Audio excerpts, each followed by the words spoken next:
La especificación no dirá que el muro tiene que tener 20 centímetros, sino que dirá que tiene que cumplir con debe tener determinado desempeño, y todo aquel producto que lo cumpla será apto para llevar adelante la construcción. De esta manera, evidentemente, se desarrolla la innovación en la industria de la construcción.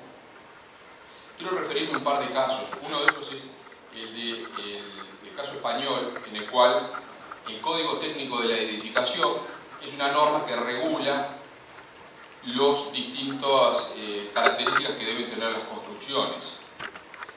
Surgió a partir de la Ley de Ordenamiento de la Edificación del año 99, que establece que los requisitos básicos que deben satisfacer los edificios, es decir, no dice cómo debe hacerlo, sino que establece que van a haber requisitos mínimos, los cuales el Código de la Edificación vino a reglamentar.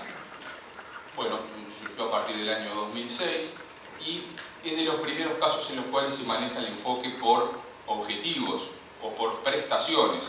Es decir, lo que se establece es que los distintos componentes del edificio deben cumplir con ciertas prestaciones mínimas. De esta manera, como les adelantaba, esto desarrolla que haya investigación, innovación y desarrollo de nuevas tecnologías.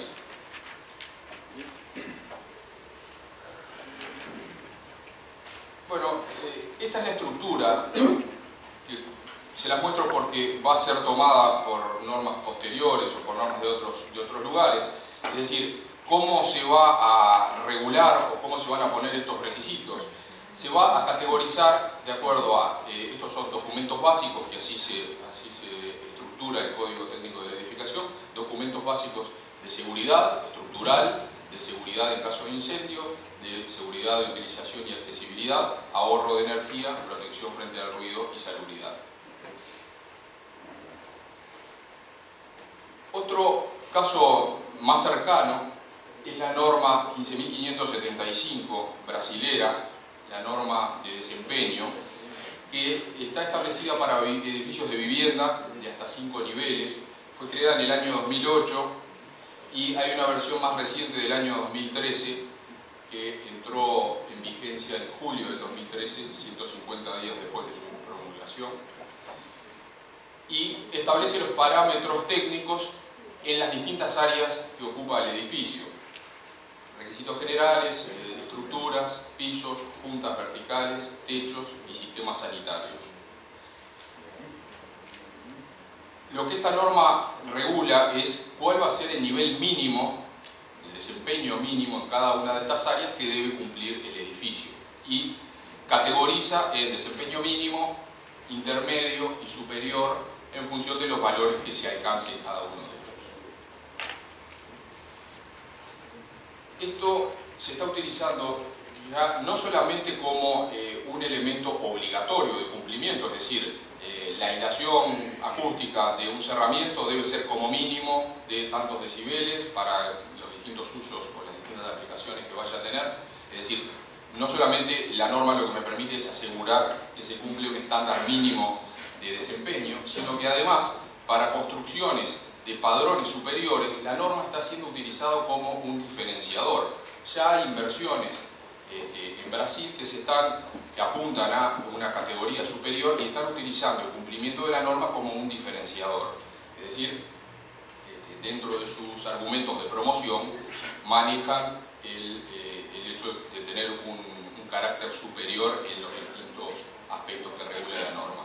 Esto es algo así como ayer en la charla que dio Ariel Sueiro se refería a la etiqueta de eficiencia energética y algunos otros sellos que hoy se están utilizando ya como diferenciador y como valorizan a las construcciones o las diferencias del resto. Bueno, y mientras tanto en Uruguay el camino es bastante por el mismo lado. Bueno, en los compañeros de panel que van a venir posteriormente, que lo van a hablar con mucho más propiedad porque lo manejan desde dentro de esto, pero desde el año 2011 el Ministerio de Vivienda estableció por una resolución que los sistemas constructivos no tradicionales para lo que es vivienda de interés social requieren de una evaluación técnica.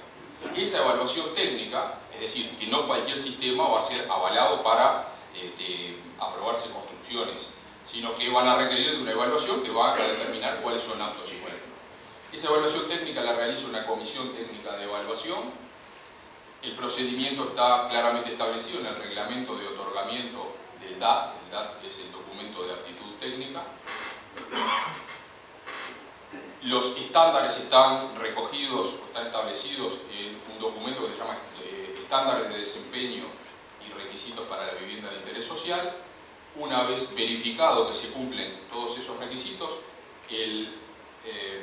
lo que se obtiene es el documento de aptitud técnica, DAT en nuestro caso. En Argentina es el certificado de aptitud técnica, en otros países es el DATE, y pasa a integrarse al registro de sistemas constructivos no tradicionales. Bueno, este es el documento de los estándares de desempeño, es decir, el documento en el cual se va a establecer cuáles son los parámetros mínimos que debe cumplir en las distintas áreas que se va a analizar la construcción. Hay una primera parte que es relativa al proyecto, es decir, que no hace el sistema constructivo, y hay una segunda sección en la cual sí se establece que se van a determinar estándares de calidad que obligatoriamente van a tener que ser satisfechos por la construcción, independientemente de la solución constructiva. Es decir, que la solución constructiva va a ser apta en la medida en que cumpla con esos requisitos mínimos. Y esos requisitos apuntan a diferentes aspectos de la construcción: requisitos de seguridad, estructural, ante el fuego y de utilización, de habitabilidad y confort, de higiene, salud y medio ambiente, de durabilidad y un análisis de costos del sistema constructivo. Bueno, con respecto a la estructura, el primer hincapié que hago, y en la misma línea de las charlas que fueron ayer, si recuerdan Máximo Benítez, cuando habló de la parte estructural, como toda estructura debe ser diseñada y debe ser calculada, ¿no? Entonces, el diseño y cálculo por profesional es inevitable, como en cualquier solución constructiva de nuestro medio.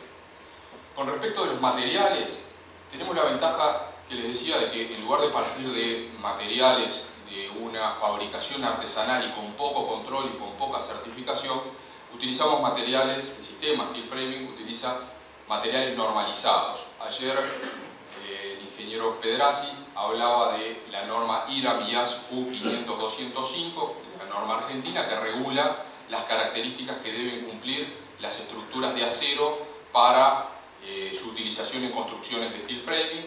En el mismo sentido, la norma ASTM americana, la A924M, es la que regula las características para el mercado norteamericano de las estructuras de acero. Esto va dentro de la conformación de la perfilería, de la chapa base, los espesores de galvanizado, las secciones, los conformados, las características geométricas que deben cumplir los perfiles.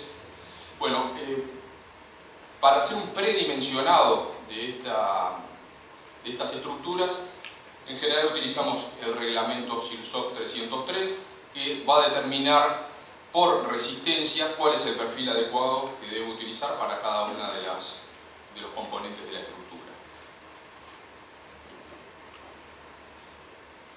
Muy a modo de ejemplo, esto es un ejemplo de las tablas de predimensionado, en lo cual son tablas de múltiple entrada. Acá interviene la carga de viento, acá interviene el calibre de la perfilería, que va desde 0,89 o 0,9, porque acá dice 0,89, actualmente 0,9, 1,25, 1,60 y 2 milímetros. La separación entre los perfiles, porque evidentemente al variar la separación, diferente va a ser la capacidad resistente del perfil. Y bueno, y en base a el análisis estructural que hice, voy a encontrar acá cuál es el perfil adecuado para las solicitaciones que tengo. Pero además de que la estructura no colapse, queremos que la estructura tenga una deformación controlada, es decir, controlar la flecha de estas estructuras cuando estén siendo sometidas a acciones. Y para esto, por otro método y por otras tablas, se va a limitar las deformaciones frente a acciones como cargas permanentes, cargas eventuales, cargas de viento.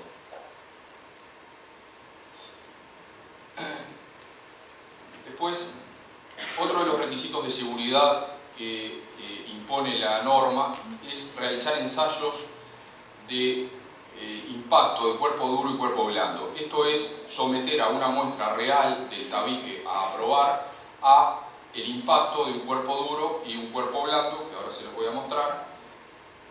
Por supuesto que el ensayo está normalizado tanto en el elemento que impacta el tabique. Son dos ensayos distintos, ¿no? Uno cuerpo duro, que es una bolita pequeña, y el otro que es cuerpo blando, que es un saco que impacta sobre el tabique. Está normalizado cómo hacer el ensayo, está normalizado desde qué distancia debo dejar caer los elementos para imprimirle una energía normalizada al tabique. Esto es un ejemplo de en qué consiste el ensayo. Acá tenemos desde las distintas distancias que haga impactar el cuerpo, voy a tener las distintas energías que le voy a aplicar al tabique. Este es tal cual nuestra mesa de ensayo en la Facultad de Arquitectura. Esto es otro en un laboratorio brasilero. Acá ven que se estaba haciendo un ensayo de un muro, en este caso era un muro de mampostería. Se rompió todo después de esto. Bueno, otro punto importante es el comportamiento de estos sistemas frente al fuego. Y algunos aspectos refieren al proyecto mismo, ¿no? El primer principio va a ser dificultar el principio de incendio. Esto no tiene que ver con el sistema constructivo, sino que se hayan tomado las medidas adecuadas para que no se genere el incendio. Otro aspecto a determinar, y acá sí interviene el sistema constructivo o algunos elementos de determinación del sistema constructivo, es facilitar la fuga en situaciones de incendio. Es decir, una vez generado un foco ígneo en una habitación, permitir la facilidad, o facilitar, mejor dicho, la evacuación del ambiente. Para eso hay algunas cuestiones que son de proyecto, como determinar claramente rutas de salida, pero hay otras que intervienen las terminaciones superficiales y de los componentes de la construcción. Y entonces hay un ensayo que se hace que es limitación de la densidad de humos, en el cual se van a analizar los componentes de muestras de los componentes de esta construcción y verificar la densidad de los humos que emanan al producirse la combustión. Este es el resultado de un ensayo realizado en un laboratorio en Brasil, el Instituto de Pesquisas Tecnológicos, que han analizado algunos de los componentes que intervienen en el sistema y han dado que la densidad de humo está por debajo de los límites. Hay dos valores, uno para con llama y otro para sin llama. Evidentemente cuando hay llama hay menos humo y por lo tanto el valor es menor. Esta es la cámara en la cual se realizan los ensayos. Acá adentro se produce la combustión de las muestras y se analiza la densidad del humo que sale. Actualmente esto es del Instituto de Pesquisas Tecnológicas de San Pablo, y le estaban anexando otro módulo a este equipo para analizar la toxicidad de los humos, y eso no está requerido por la reglamentación. Otro aspecto referente del fuego es el de dificultar la inflamación generalizada, es decir, en el mismo ambiente en el cual se genera el foco ígneo, qué tan rápido se va a distribuir o a propagar el fuego. El ensayo se realiza, la foto no es muy feliz, pero hay un quemador, acá se coloca una probeta, una muestra del producto que se quiere analizar, y simplemente se va a estudiar qué tan rápido se propaga la llama en un equipo bastante sofisticado.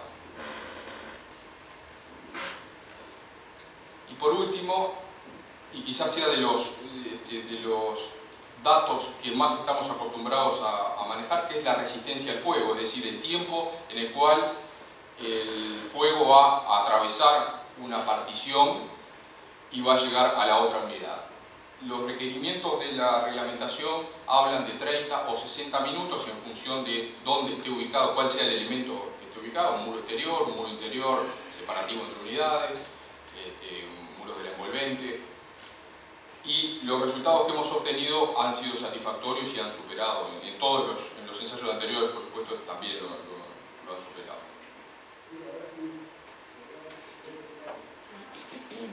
Acá son un par de fotos. Acá se estaba ensayando, bueno, un cerramiento, una puerta. Este pórtico, que tiene construido un muro, y esta puerta se coloca frente a los quemadores y se analiza el tiempo de retardo del pasaje de fuego. Y acá lo que muestra es el mismo pórtico, pero para un ensayo que se hace de muros con capacidad portante, es decir, muros de carga, que si llegan a ver acá abajo, hay un elemento que le aplica cierta presión, cierta compresión al muro para simular un muro portante que esté siendo sometido a fuego. Esta es la aprobación de la Dirección Nacional de Bomberos, en el cual ha aprobado las dos tipologías de muros que frecuentemente utilizamos, que es la de aplicación de placa cementicia directa y la del sistema AIBS, que es el de aislación continua exterior. Los dos cuentan con la aprobación de la Dirección de Bomberos. Después hay requisitos también de desempeño hidrotérmico del sistema, es decir, para validar un sistema se van a analizar desde el punto de vista de la transmitancia térmica, de las condensaciones, cómo se comporta.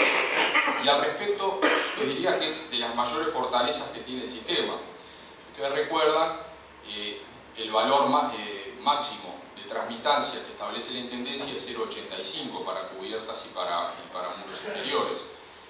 Y para hacer una comparativa con un doble muro de ladrillo o un doble muro de ticholo, que están por supuesto por debajo de esos valores, pero bastante próximos, las soluciones que tenemos ensayadas con sistemas de steel framing, tanto para aplicación directa como para aislación continua exterior, están francamente despegados de ese valor.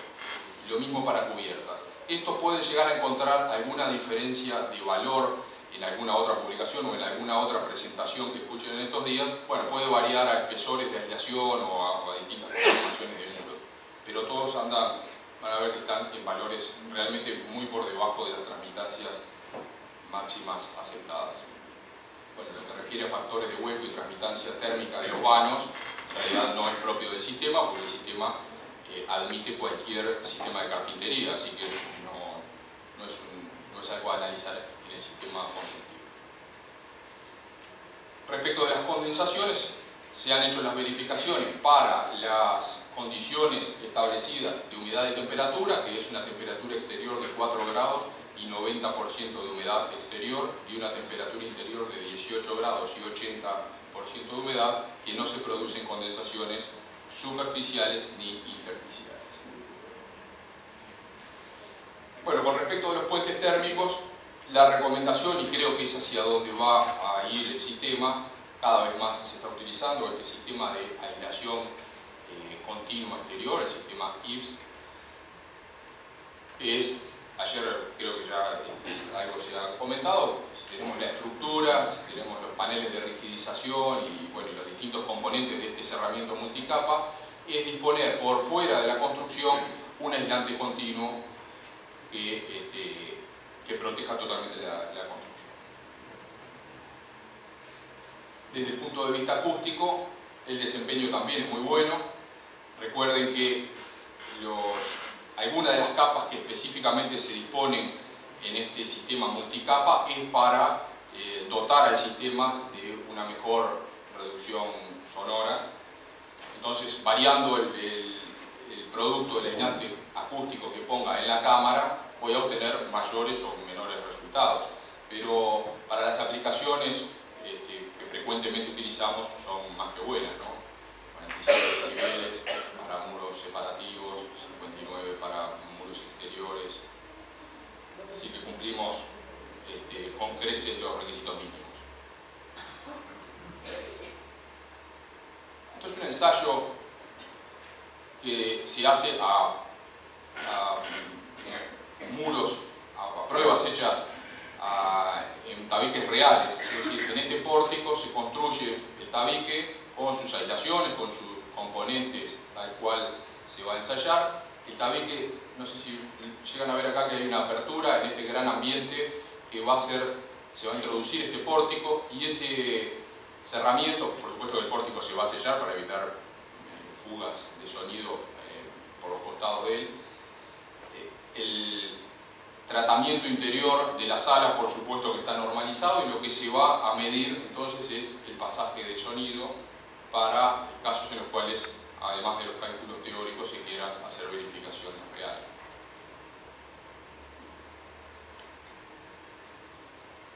Otra de las cuestiones que la reglamentación establece que debe verificarse es la estanqueidad del sistema. Y se han hecho en Facultad de Arquitectura ensayos de estanqueidad con un método, que es este método de M15, que está desarrollado por el Instituto de Pesquisas Tecnológicas, en el cual el resultado fue satisfactorio, superó la prueba al no aparecer manchas de humedad en la cara interior. Es el resultado de ese ensayo. Me voy a detener brevemente en las condiciones ambientales de las obras de steel framing, que algo también se estuvo hablando ayer por los oradores que hablaron de los sistemas de celulosa.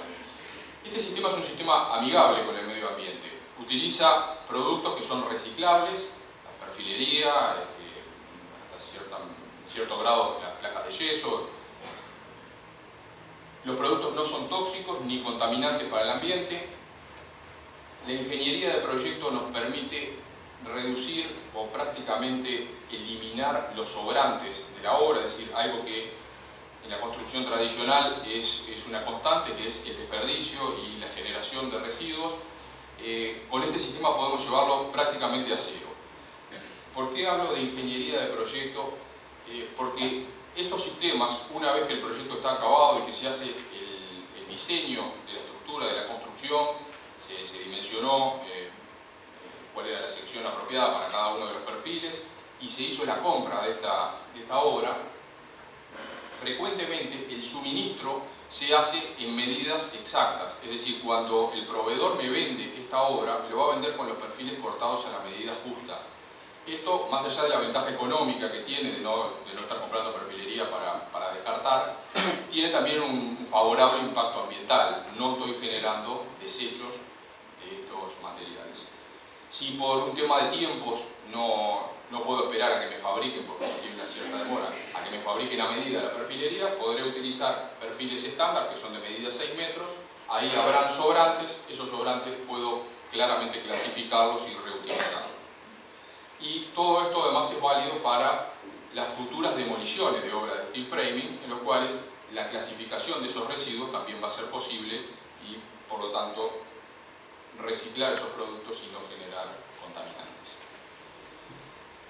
Con respecto de la durabilidad del sistema, que también algo ayer se estuvo hablando, el sistema no requiere tareas específicas de mantenimiento, más allá de las de cualquier construcción, de ser un mantenimiento responsable, el cual, en este tipo de obras, entregamos se han confeccionado y trabajamos con el concepto de manual de uso y mantenimiento, es decir, entregarle al usuario cuáles son el mantenimiento programado que debe hacer de su construcción y qué cosas puede hacer y qué cosas no. Y en particular me voy a referir a algo que habló Pedrassi ayer, que es este mito de la oxidación de la estructura y cómo eso podría ser una condicionante para acortar la vida útil de la construcción, lo cual no es así. Ayer Pedrassi hablaba de que los perfiles que utilizamos para las construcciones con steel framing utilizan una aleación, que en nuestro caso es galvanizado, hay otros tipos de aleaciones utilizables, y el concepto es que se utiliza un material de sacrificio, que en nuestro caso es el zinc, el cual se va a ir degradando con el tiempo y lo que va a hacer es mantener al acero en su estado sin oxidación. Entonces, en la medida en que ese zinc se vaya perdiendo, la estructura podría pensarse que queda más vulnerable. Hay una tabla que yo les voy a mostrar ahora, que es un ensayo que se hizo en Estados Unidos en un periodo de 10 años, en el cual se midieron casos reales de muestras dejadas a propósito dentro de las estructuras de varias construcciones en 4 localidades de Estados Unidos, durante 10 años se midió el resultado de cómo se perdía la masa de zinc en cada uno de estos casos y se hizo proyecciones de cuánto podía esperarse que durara esta construcción. Les recuerdo que esta perfilería, y los valores que vamos a ver acá de duración de esta perfilería, no quiere decir que un perfil galvanizado yo lo deje puesto a la intemperie y vaya a durar eso, ¿no? Es decir, están contenidos adentro de un tabique o de un cielo raso o de un entrepiso y están protegidos por barreras de agua y viento exterior, lo cual me asegura que no van a estar en contacto con agua ni salinidad del medio ambiente exterior. Tienen barreras de vapor al interior que me asegura que no van a haber condensaciones, es decir, que están en condiciones óptimas de mantenimiento. Bueno, esta es la presentación del resultado de ese estudio. No se llega a ver acá, pero las localidades son Miami, ahora lo vemos en alguno más. Bueno, son 4 locaciones en las cuales se dispusieron en los áticos de las construcciones, adentro de los muros de las construcciones. Acá ven muestras colgadas en los áticos, acá ven adentro de muros reales varias muestras numeradas. Acá ven la muestra, el operario no incidiendo con el tacto de estas muestras, las muestras numeradas, y se va midiendo cuál es la pérdida de la masa del zinc a lo largo del tiempo para poder estimar cuál es la previsión de vida de esto, ¿no? Algunos elementos dispuestos en aleros exteriores. Esto era en un basement, en un sótano. Bueno, y estos son los resultados, ¿no? Acá están las locaciones que eran Hamilton, Miami, Long Beach y una localidad en Maryland. Lo que se analiza es la ubicación de la muestra en áticos, en paredes, en cielos rasos, en pisos. La pérdida de masa en gramos, 0,013. La duración de la exposición en meses, acá ven 98 meses fue la duración de este estudio. La velocidad de corrosión, en cuánto se perdía, cuánta masa se pierde por año, y la esperanza de vida de esa protección galvánica. Como ven, 900 y pico de años, 500 y pico, 1200, 300 y pico. Ayer Pedrassi comentaba que 300 años es un valor que se espera de vida útil para la perfilería galvanizada. Por lo cual, esto no atenta contra la durabilidad de las construcciones de steel framing, ya que las estructuras van a sobrevivir más que los usuarios, por lo menos. Bueno, algunas breves conclusiones. El sistema utiliza insumos y procesos normalizados, es decir, no voy a tener un proceso artesanal, sino que voy a partir de insumos normalizados que cumplen normas, que cumplen controles de calidad, con los cuales tengo certezas a la hora de construir con ellos, y los procesos también lo son. Mejora las condiciones de ejecución, lo que veíamos, sobre todo cuando se difunda más aún y tengamos una mayor producción en talleres que en obra, es decir, que pueda estar panelizando adentro de un taller a bastante distancia de la obra y no tenga días de lluvia y no tenga inclemencias climáticas que me puedan demorar el rendimiento de la construcción. Un ejemplo de esto es el Yucose, a raíz del tornado de la ciudad de Dolores, que es un tema que van a hablar en el día de mañana, el arquitecto Juan Pablo Gil en particular, que fue quien llevó adelante el proyecto. Yucose tomó el compromiso de reconstruir la escuela de Dolores, es algo en lo cual el instituto se puso muy al hombro esa tarea y espero que lleguemos a un muy buen resultado. Tenemos el panelizado de ese proyecto para reconstruir la escuela y eso se va a fabricar en talleres y va a ser montado simplemente en el lugar, lo cual ahí se va a poder apreciar las ventajas de esta forma de ejecutar las construcciones, de panelizar. Realiza el control de la dirección de obra. Es, sin lugar a dudas, mucho más fácil y mucho más exacto controlar obras con steel framing, porque voy a tener planos de panelizado de cada uno de los paneles y voy a simplemente a verificar que las fijaciones y que los controles y que los productos adecuados hayan sido los especificados. Las condiciones de confort que genera, térmico, acústico, en espesores reducidos, que son mayores que en la construcción tradicional, la calidad de las terminaciones. Reduce los costos de obra, y ni que hablar los tiempos de ejecución, asegura una vida útil adecuada y genera un bajo costo de mantenimiento y es respetable con el medio ambiente. Entonces quizás sea hora de rever algunos paradigmas. Bueno, muchas gracias.